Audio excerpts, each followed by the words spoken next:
그런 성품입니다. 세상은 자꾸 강팍해진다 그러죠. 각박해진다고도 하고 이기적이라고도 하고, 가끔 스포츠 보면서 특히 축구를 보면 해설자들이 그런 해설을 합니다. 아, 저 선수는 이타적인 선수군요. 이 말이 뭐냐면 자기만을 위해서 게임을 하지 않는다는 거예요. 같은 동료에게 배려한다는 겁니다. 내가 골을 넣을 수 있는데 넣지 않고 옆에 있는 동료에게 골 넣을 기회를 주는 겁니다. 언제부턴가 이타적인 선수다 이런 용어가 나올 때 처음에는 저는 저게 무슨 뜻인가 했어요. 그런데 나중에 화면을 보면서 해설을 들으니까 아, 그렇구나. 내가 할 수 있는 걸 남에게 양보해서 동료 선수가 골을 넣을 때 골을 넣은 선수도 훌륭하지만 기회를 주는 그 선수가 더 위대해 보이는 겁니다. 우리 그리스도인의 삶이 그런 삶이 되어야 됩니다. 그래서 오늘 말씀을 들어가면서 우리 성도님들, 세상을 쫓아가는 우리가 아니고요, 우리는 주님을 닮아가는 성도가 되시기를 바랍니다. 우리 안에는 날 때부터 가지고 태어나는 성품이 있습니다. 이기적인 것. 아이들도 키워보면 누가 가르쳐 주지 않는데 욕심이라는 마음이 저절로 생겨나더라고요. 그런가 하면 나눌 줄 아는 마음도 생겨나더라고요. 우리 속에는 언제나 이 두 가지의 성품이 있는데, 우리 속에 있는 이기적인 것은 좀 우리 스스로 노력하면서 그것은 가려버리고, 또 하나님이 기뻐하고 이타적인 것은 점점점 드러내는 성도들 되시기를 바랍니다. 그래서 성경에 보면은 로마서 14장 19절에 보면은 이런 말씀이 있습니다. 우리 성경을 함께 봉독합니다. 같이 읽습니다. 시작. 그러므로 우리가 화평의 일과 서로 덕을 세우는 일을 힘쓰나니. 뭐를 세워요? 덕을 세워. 서로에게 유익을 끼치는 겁니다. 서로에게 기쁨이 되는 겁니다. 덕이라고 하는 말은 호의를 베푼다, 또는 은혜를 베푼다, 자비를 베푼다라고 하는 단어가 덕입니다. 내가 누구로부터 무엇을 얻기 이전에 내가 누구에게 베푸는 겁니다. 사랑을 베풀고 호의를 베풀고 자비를 베풀고 은혜를 베푸는 것. 고린도전서 14장에 보면은 은사의 장이라고 하죠. 은사에 관해서 바울 사도가 쭉 기록을 하면서 뭐라고 합니까? 모든 은사는 교회의 덕을 세우기 위함이라. 은사는 영적인 은사가 있고 육적인 은사가 있습니다. 내가 무슨 은사를 가졌든 그 은사는 교회의 덕을 세우는데 사용하라고 하는 것입니다. 하나님께서 우리에게 더러는 영적인 특별한 은사를 주시는 분들이 있습니다. 그런데 하나님의 말씀을 모르고 은사를 받으면 오히려 은사자가 교회의 덕을 세우는 게 아니라 교회를 혼란스럽게 합니다. 교회를 흔들어 놓습니다. 육적인 은사도 마찬가지입니다. 지혜도 은사입니다. 요셉이 지혜를 가졌고 또 다니엘이 지혜를 가졌지 않습니까? 그들이 그 지혜로 총리가 됩니다. 그런데 총리가 된 그들이 덕을 세울 때에 점점 그들의 지경은 넓어집니다. 지혜도 은사요, 재물도 은사입니다. 교회도 이런저런 일을 해보면 은밀하게 돕는 손길들이 있습니다. 목사님, 그거 제가 하겠습니다, 그 일을 제가 하겠습니다 하는 분들이 있습니다. 그런가 하면 우리의 입술의 말도 은사입니다. 이 말도 잘 사용하면 그것 또한 하나님 앞에 영광이 될 줄로 믿습니다. 제가 간접적으로 들었습니다만 여선교회가 식탁 구입 헌금을 마련하려고 이런저런 일을 하면서 어려움도 있었던 걸로 알아요. 그러면서 좀 불평의 소리도 나왔을 겁니다. 왜 꼭 그렇게까지 해야 되는가? 그러나 여러분, 우리가 미래를 향해서 현재를 희생할 줄 아는 사람에게 새로운 미래가 열려집니다. 오늘만 보고 사는 사람에게 보다 나은 미래는 오지 않습니다. 내일을 바라보며 오늘을 참고 이기는 사람에게는 새로운 미래가 찾아오게 되는 겁니다. 교회도 그렇습니다. 덕이 있는 공동체는 미래가 있습니다. 덕이 있는 가정도 미래가 있습니다. 덕이 있는 성도도 미래가 있게 될 줄로 믿습니다. 에베소서 4장 29절의 말씀입니다. 같이 보십니다. 같이 읽습니다. 시작.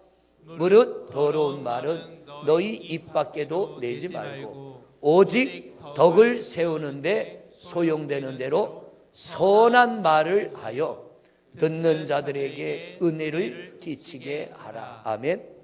입술의 말도 참 중요합니다. 내가 전혀 만나보지 않은 사람에 대해서 더러운 말을 들으면 저는 그 사람을 만나기 전에도 더러운 감정을 갖습니다. 그런데 좋은 말을 듣게 되면 그 사람을 만나고 싶어지고 만나게 되면 좋은 감정이 생겨납니다. 오늘 성경 뭐라고 합니까? 말로도 덕을 세워라. 입술로 덕을 세워라. 어떤 분을 만나서 이야기를 했습니다. 그런데 대화 중에 자꾸 부정적인 이야기를 하길래 제가 그랬습니다. 이 나이에 아직도 그거 못 고치면 당신 소망 없다. 50이 넘은 나이에도 아직도 말의 태도가 안 바뀌면 당신은 소망 없다. 제가 한마디로 딱 잘랐습니다. 아주 듣기 불편했을 겁니다.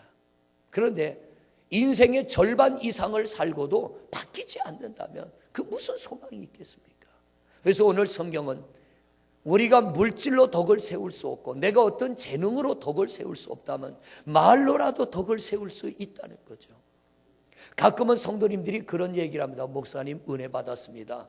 그런데 되게 기분 좋아요. 제가 한 30년 가까이 목회를 하다 보니까요, 가끔은 설교가 죽을 써야 되더라고요. 아멘을 안 하시네.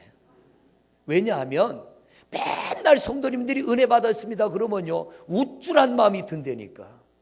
교만한 마음이 들 수 있어요. 그래서 가끔은 죽을 써야 되는데 아마 여기서도 죽을 꽤 많이 썼을 거예요. 우리가 하는 일이 가끔은 실수가 있고 잘못이 있습니다. 그런데 그 실수와 잘못은 내가 나를 돌아보는 기회가 되고요, 그런 실수를 통해서 우리는 새로운 성장을 이루어가게 되는 것입니다. 오늘 말씀을 잘 들어가시면서 우리 성도님들은 우리의 마음에 덕을 품으시기를 바라고 우리의 말이나 행동이 덕을 나타내는 성도들 되시기를 바랍니다. 독일의 미로라고 하는 화가와 한스라고 하는 친구가 있어서 화가가 되기 전에 두 사람이 시골에서 올라와 공부를 하고 있었어요.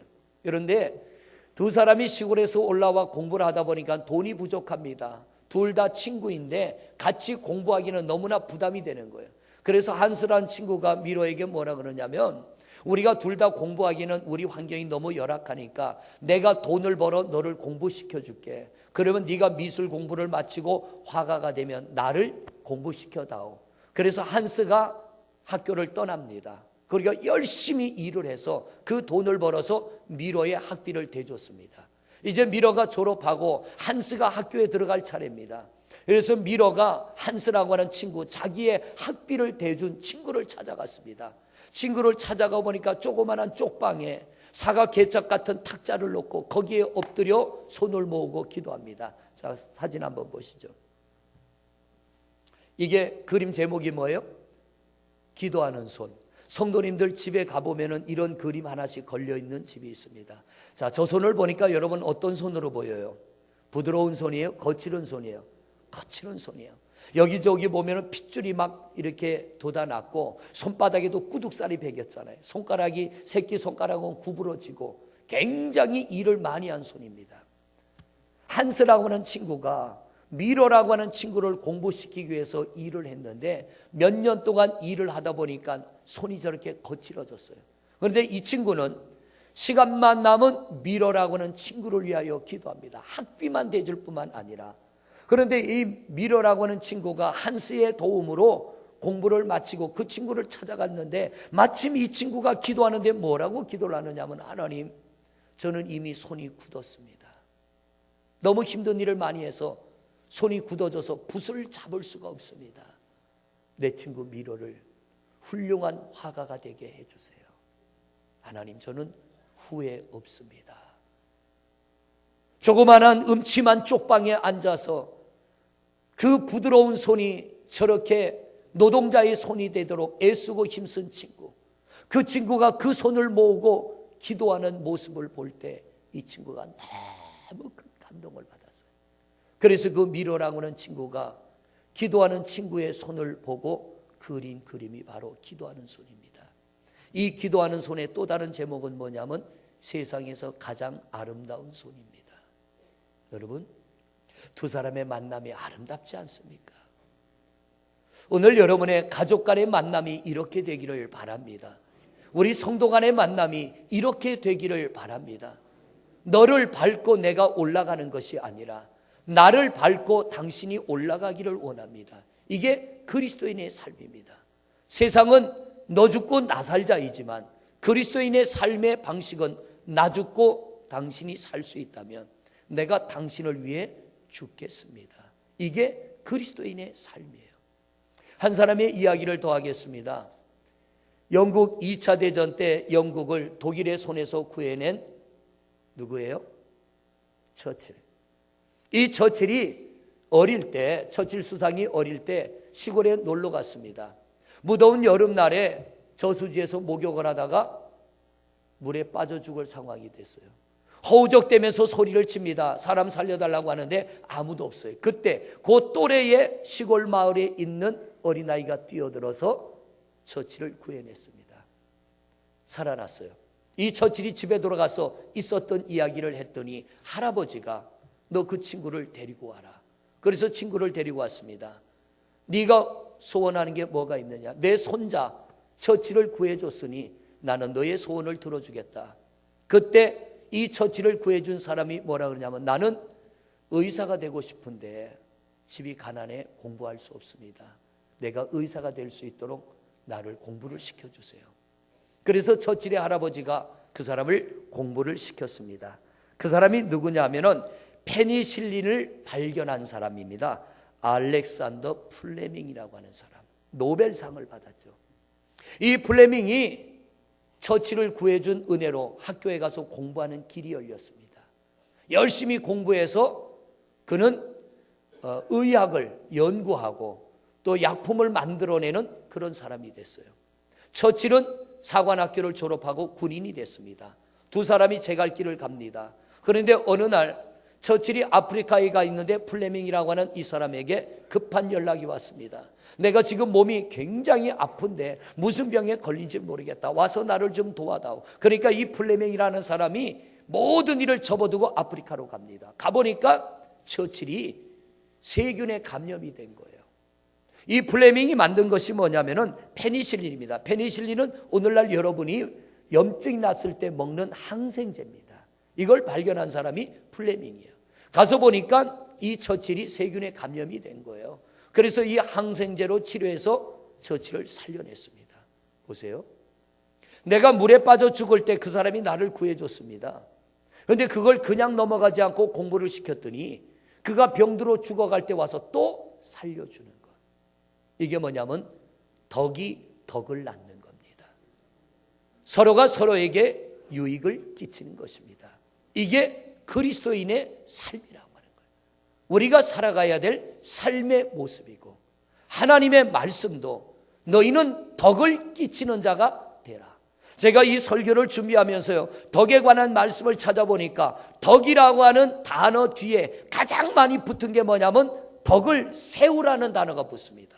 덕을 세워라. 덕을 세워라. 은혜를 끼치는 자가 되라는 겁니다. 남에게 자비를 베풀고 사랑을 베푸는 자가 되라고 하는 것입니다. 세상은 각박해져 가고 이기적이 되어져 가고 자기밖에 모르고 수단 방법 가리지 않고 살려고 하지만 사람은 그렇게 사라지지 않습니다. 여러분, 오늘 말씀을 보세요. 오늘 말씀의 주인공은 역시 다윗입니다. 10년 동안이나 사울 왕에게 쫓겨다니던 다윗이 하나님의 은혜로 왕이 됐습니다. 왕이 되어지고 이스라엘을 영육간에 회복시켰습니다. 기울어져 가고 망해져 가는 나라를 다 세우고 모든 전쟁에서 이겨서 빼앗긴 땅을 다 되찾았습니다. 법궤도 다 되찾았습니다. 그런 다음에 이 다윗이 먼저 한 일이 뭐냐면 8장 15절부터 말씀을 보십니다. 오늘 본문 말씀 사무엘하 8장 15절부터 말씀 같이 읽습니다. 시작. 다윗이 온 이스라엘을 다스려 다윗이 모든 백성에게 정의와 공의를 행할세. 스루야의 아들 요압은 군 사령관이 되고 야일루스의 아들 여호사밧은 사관이 되고 아히룬의 아들 사독과 아비아달의 아들 아히멜렉은 제사장이 되고 스라야는 서기관이 되고 여호야다의 아들 브나야는 그렛 사람과 블렛 사람을 관할하고 다윗의 아들들은 대신이 되니라. 무슨 말씀이냐면 다윗이 사울에게 쫓기며 큰 어려움을 당할 때 늘 다윗 곁에 그림자처럼 따라다니며 생사고락을 같이 한 사람들이 있었습니다. 왕이 되고 나라가 평안해지자 그들을 하나하나 귀한 자리에 세워놨습니다.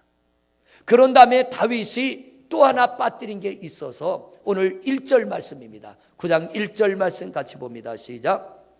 다윗이 이르되 사울의 집에 아직도 남은 사람이 있느냐? 내가 누구로 말미암아? 요나단으로 말미암아. 요나단은 누구냐면 사울 왕의 아들입니다. 여러분, 옛날에 왕의 가문에서 왕이 나오는 겁니다. 그러므로 반란을 일으키거나 왕족이 아는 사람이 왕이 되면 왕족을 다 죽입니다. 왜? 혹시 살려놨다가 그들을 왕의 자리로 세우자고 하는 또 다른 반란이 일어날까 봐. 그래서 이 다윗이 죽은 사울의 자손 중에 살아남은 자가 있느냐라고 찾습니다. 찾는데 다윗은 왜 찾느냐? 그를 죽이려고 찾는 게 아니라 요나단으로 말미암아 그 사람에게 은총을 베풀리라. 왜냐하면 이 다윗이 사울 왕에게 쫓겨다닐 때 사울 왕의 아들이 요나단인데, 보세요. 요나단이 이기적인 생각을 가졌더라면 다윗이 죽어야 내가 왕이 되는 거예요, 요나단은. 그런데 이 요나단은 아닙니다. 하나님의 뜻이 다윗이 왕이 되는 거면 내가 죽어도 이 다윗을 왕의 자리에 세워야 되는 게 요나단의 생각입니다. 그러니까 아버지가 아들들을 모아놓고 다윗이 어디에 숨어 있느냐, 우리가 찾아가서 그놈을 잡아 죽이자 대책회의를 합니다. 그러면 어디로 찾으러 갈지를 요나단이 압니다. 그러면 다윗에게 요나단이 가르쳐 줍니다. 우리가 너를 잡으러 가니까 빨리 도망가라. 너를 잡으러 가니까 빨리 도망가라. 요나단이 다 가르쳐 줍니다. 그러면서 요나단이 다윗에게 뭐라고 합니까? 우리는 몰락할 것이다. 우리 집안은 다 망할 것이다. 그런데 하나님은 너를 세우실 거야. 그런데 다윗, 하나님이 너를 세워줄 때 나를 잊지 말아라. 이 말은 네가 왕이 될 때쯤 나는 이 세상에 없을 거야. 죽고 없을 거야. 그러나 내가 죽고 없더라도 내가 너에게 베푼 이 덕스러운 일을 잊어버리지 말라는 겁니다.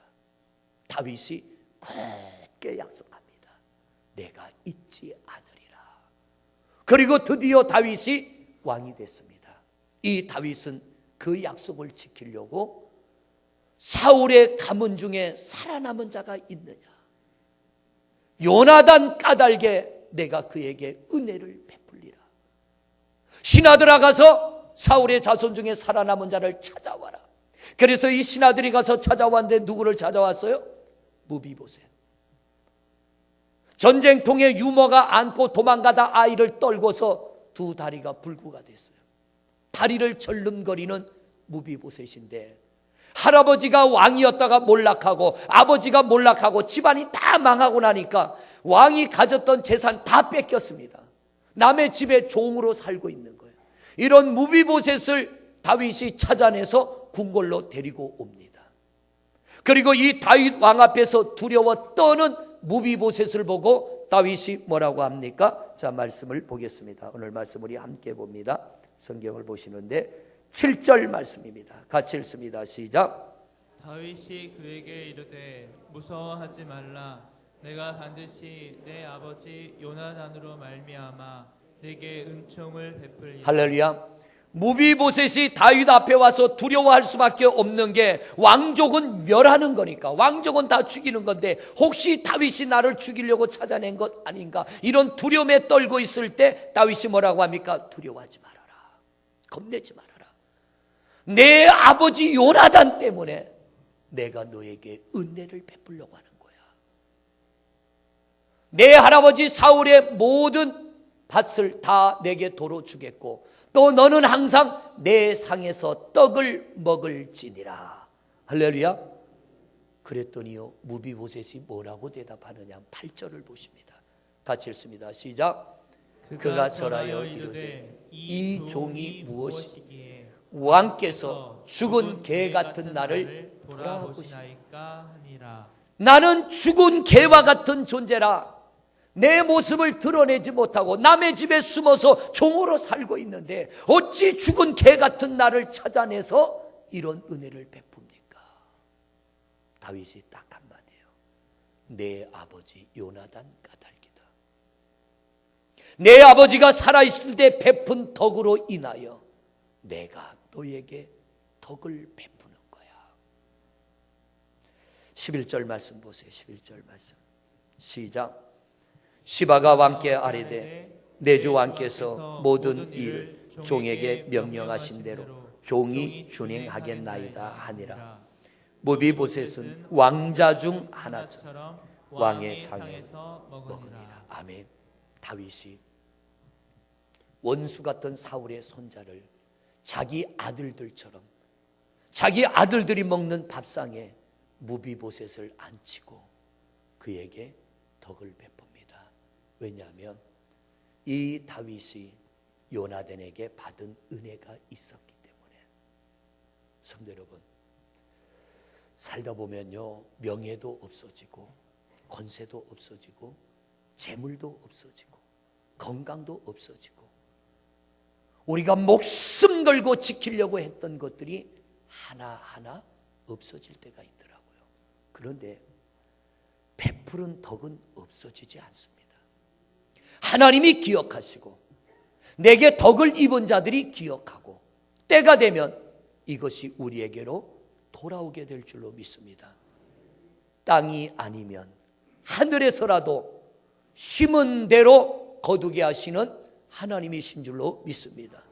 그러므로 성경은 우리에게 말합니다. 덕을 세워라, 덕을 세워라, 덕을 세워라. 내가 예수 그리스도를 믿어 구원받는 자라면 내 가족들에게 덕을 세우고 이웃들에게 덕을 세우고 하나님이 내게 주신 어떤 특별한 은사가 있거들랑 교회에도 덕을 세우고 세상에도 나가서 덕을 세우라고 하는 겁니다. 이처럼 때가 되면 거둠의 그날이 오게 될 줄로 믿습니다. 그러나 악한 것을 심으면 악한 것이 거두집니다. 복된 것을 심으면 복된 것을 거두게 될 줄로 믿습니다. 무엇을 심느냐 이건 여러분의 결정에 달려 있습니다. 어떤 것을 심을 것인가. 그 사람이 얼마나 잘 살았냐는요 이런 말이 있더라고요. 죽고 나서 정말 그 사람의 죽음을 애통하며 슬퍼하며 울어주는 사람 세 사람만 있다면 그는 성공한 사람이다. 저는 처음에 그게 뭐 그딴 말이 있어 그랬어요. 세 사람 정도 없을까 봐 지금까지 저는 수많은 장례를 치렀습니다. 고인을 위해서 애통하며 우는 세 사람 못 봤어요. 아직 못 봤어요. 정말 그 사람의 죽음을 슬퍼하며 친구야 이러고 가면 어떡하냐, 네가 없는 세상을 어떻게 살라고 이렇게 떠나가느냐고 가슴 치며 애통하는 죽음 앞에 통곡한 사람을 보지 못했어요. 가족들 외에는 없더라고요. 관계는 다른 걸로 맺어지지 않습니다. 덕으로 맺어집니다. 여러분의 가족 관계가, 이웃 관계가, 우리 서로의 관계가 덕으로 맺어지시기를 바랍니다. 서로에게 은혜를 끼치고 사랑을 베풀 때 그 관계는 깊어집니다. 어떤 사무적인 관계는 세월이 지나면 깨집니다. 목적이 없어지면 관계는 깨집니다. 그런데 덕으로, 믿음으로, 은혜로, 사랑으로 맺어지는 관계는 영원하게 될 줄로 믿습니다. 오늘날 많은 사람들의 관계가 깨져갑니다. 왜요? 세속적인 것으로 관계를 맺으려고 하니까. 그런데 성경이 말하는 이 덕이라고 하는 것, 은혜를 베풀고 사랑을 베풀고 자비를 베풀며 맺어가는 이 관계는 다윗과 요나단의 관계처럼, 다윗과 무비보셋의 관계처럼, 무비보셋의 할아버지도 죽었고 아버지도 죽었고 다 죽었는데 하나 살아남았어요. 그런데 아버지 요나단이 살아있을 때 심어놓은 덕의 씨앗을 무비보셋이 거두고 있는 겁니다. 없어지지 않습니다. 죽어도 사라지지 않습니다. 이번에 어르신들 모시고 우리 청장년에서 목사님 단양으로 가겠습니다 그러길래 그냥 그러세요. 아무 생각 없이. 근데 구체적으로 장소가 정해지고 나서 우리가 목요일 날 갔잖아요.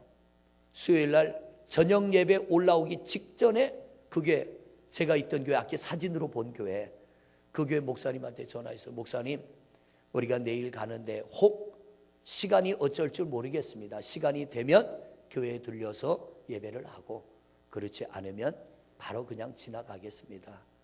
그랬더니 목사님이 수요일 날 저녁에 그 교회 성도님들한테 얘기를 했던 모양이에요. 이 교회에 심무했던 성목사님이 어르신들 모시고 하루 관광을 오는데 시간이 되면 들린다 그러고 안 되면 안 들린다고 했는데 어쩔지 모르겠습니다. 똑같이 광고를 했는데 우리가 가다가 길이 막히고 해서 예정 시간보다 좀 늦게 갔어요. 그래서 12시 20분 배를 타기는 이미 틀려가지고 예배를 드리고 전심을 먹고 이제 그리고 가서 배를 탔습니다. 내 교회에 도착했더니요, 그때 제가 그 교회를 떠난 지 17년 됐거든요. 2000년도 6월 달에 떠났으니까 2000년 6월 달에 떠났는데 그러니까 16년 만에 찾아간 거네요. 한 번도 그 교회를 간 적이 없어요. 지나가면서 한 번 들어간 적은 있어도요, 공식적으로 그 교회를 간 적이 없습니다. 그런데 딱 도착하니까 성도님들이, 그때는 제 나이였던 권사님, 장로님이 나와 서 계시는데 이제는 할아버지 할머니가 된 거예요. 그땐 제 나이였는데 이분들이 반갑게 맞이하는데 눈물이 글썽글썽해지고요. 저도 가슴이 뭉클해지고요. 그렇게 인사를 하고 교회에 들어가서 우리가 도착 예배를 드리며 한 분 한 분 소개해 드렸잖아요. 소개해 드렸는데 소개하고 나서 예배 마치고 나오는데 주머니에다 뭐 봉투를 하나 넣어줘요. 그냥 그런가 보다 하고 그리고 왔어요. 집에 와가지고 열어보니까 봉투 겉에 5분의 이름이 써여 있더라고요. 누구 권사 누구 권사. 그렇게 열어보니까 50만 원이나 넣어놨어요. 새벽 예배를 드리는데 야, 이거 내가 쓸 수 없다. 그래서 돌려보내야겠다. 목사님한테 문자를 보냈어요. 목사님, 계좌번호 좀 가르쳐 주세요. 그리고 문자를 보냈더니 5분도 안 지나서 계좌번호가 온 거 있죠. 그래서 돈을 다시 입금을 시켰어요. 입금을 시키고 목사님한테 전화를 했습니다. 목사님, 30만 원은 오늘 주일날 성도님들하고 삼겹살이라도 사서 식사하시고 20만 원은 목사님 가족들하고 식사 함께 하세요. 어제 너무 감사했습니다. 따뜻하게 맞아주셔서 너무 감사했습니다. 제가 그 교회 8년 있는 동안 참 어려움도 많았고요. 마음 아픈 일도 많았고, 거기 그날 오셨던 성도님 중에 정말 나를 힘들게 했던 분도 있거든요. 세상에 하나님 어디 교회가 없어 이런 분을 저한테 보냈습니까 했을 정도로 힘든 성도님이 있었는데 그분도 와서 반갑다고 손을 내밀고 악수를 하는데요, 반갑더라고요. 그분도 10만 원 줬더라고요.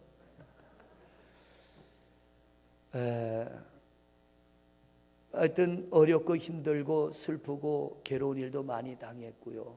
그런데 16년이 지나도 잊어먹지 않고 뭐라 그러냐, 목사님 조금만 일찍 오신다고 연락해 줬으면 우리 어르신들 식사를 다 대접할 텐데, 근데 안 들릴 생각을 하다가 예배 드리려고 연락을 드린 거거든요. 내년에 또 한번 가자고요. 염소 50마리 키우는 성도님이 있대요. 그래서 우리가 전심 먹은 그 집은 진짜 너무 째째하게 줬어. 그죠? 네, 너무 째째하게 줘가지고 먹다 말았어요. 내년에는 오시면은, 만약에 내년에 또 온다면 살아있는 염소 잡아서 교회에서 푹푹 끓여 주신다고 하니까 내년에 염소 먹으러 한번 가시든지.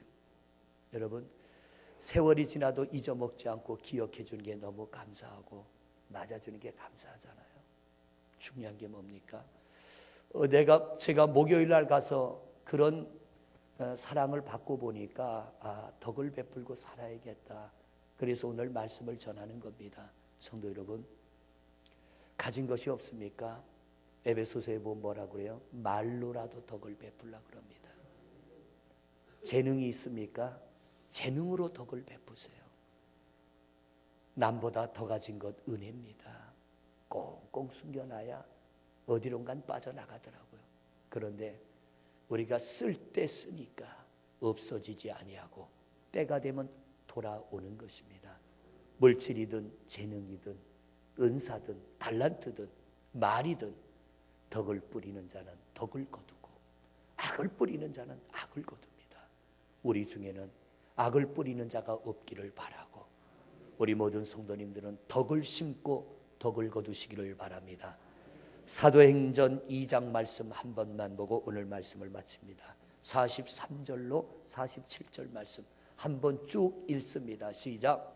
사람마다 두려워하는데 사도들로 말미암아 기사와 표적이 많이 나타나니 믿는 사람이 다 함께 있어 모든 물건을 서로 통용하고 또 재산과 소유를 팔아 각 사람의 필요를 따라 나눠주며 날마다 마음을 같이하여 성전에 모이기를 힘쓰고 집에서 떡을 떼며 기쁨과 순전한 마음으로 음식을 먹고 하나님을 찬미하며 또 온 백성에게 칭송을 받으니 주께서 구원받는 사람을 날마다 더하게 하시니라. 아멘. 이 말씀을 한 단어로 묶는다면 덕을 베풀었다는 겁니다. 덕이 있는 교회, 덕이 살아있는 교회, 하나님이 부흥케 하시고 덕이 있는 백성들을 축복하는 줄로 믿습니다. 이런 교회, 이런 성도 되시기를 주의 이름으로 축원을 드립니다. 우리 잠시 한 목소리로 기도하겠습니다.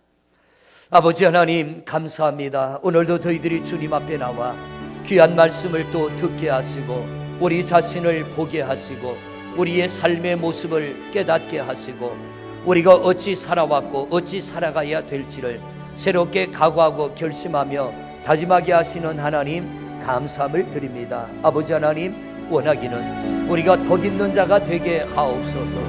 내가 무엇을 받기보다 주는 것이 기쁨이 되게 하시며 물질로 재능으로 은사로 달란트로 말로써 덕을 심게 하여 주옵시고 덕을 거두게 하옵소서.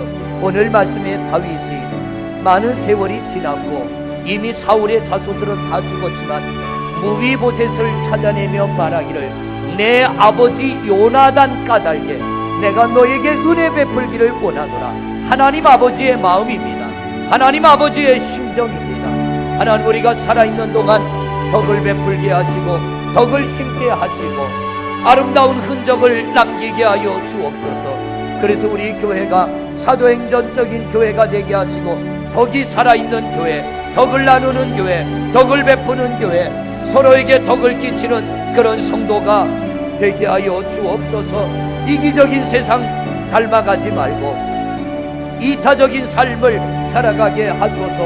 가족 간에 덕을 끼치게 하시고 성도 간에 덕을 끼치게 하옵소서. 예수 그리스도 이름으로 기도드립니다. 하나님, 나눔이 있기를 원합니다. 서로를 소중히 여기기를 원합니다. 세상은 수단 방법 가리지 않고 남의 것을 빼앗아서 내 것으로 만들려고 합니다. 악한 세상 쫓아가지 말게 하시고 우리 주님 말씀하시기를 겉옷달라 하면 속옷주라 했습니다. 오리를 가자 하면 십리를 같이 가라고 했습니다. 은밀한 중에 보시고 베푸시는 하나님의 은혜를 기억하며 덕 있는 삶을 살아가게 하옵소서. 사울도 죽고 요나단도 죽었지만 다윗의 심정 안에 요나단이 심어놓은 덕이 살아 있어서 그 아들 무비보셋을 찾아내고 빼앗긴 모든 재산을 되돌려주며 자신의 아들들과 같은 밥상에 앉아 밥을 먹게 하며 그를 돌봐주었습니다. 무비보셋이 말하기를 죽은 개 같은 내게 왜 이런 은혜를 베푸냐고 합니다. 다윗이 말합니다. 내 아버지 요나단 까닭이라고. 아버지 하나님, 우리 언젠가는 이 땅을 떠날 텐데 좋은 흔적을 남기기를 원합니다. 덕을 심기를 원합니다. 덕을 베푸는 자가 되어지기를 원합니다. 초대교회가 그랬습니다. 우리 교회가 그런 교회가 되게 하여 주옵시고, 우리 가정이 그런 가정 되게 하여 주옵시고, 우리 성도들이 그런 은혜 속에 살아가게 하옵소서. 그래서 더해지는 은혜가 임하게 하옵소서. 가정가정에 하나님의 복이 더해지게 하옵소서. 교회 위에 부흥의 은혜가 더해지게 하여 주옵시고, 하나님의 영광이 드러나게 하옵소서. 덕으로 말미암아 복 있는 성도가 되게 하옵소서. 예수 그리스도 이름으로 기도드립니다. 아멘.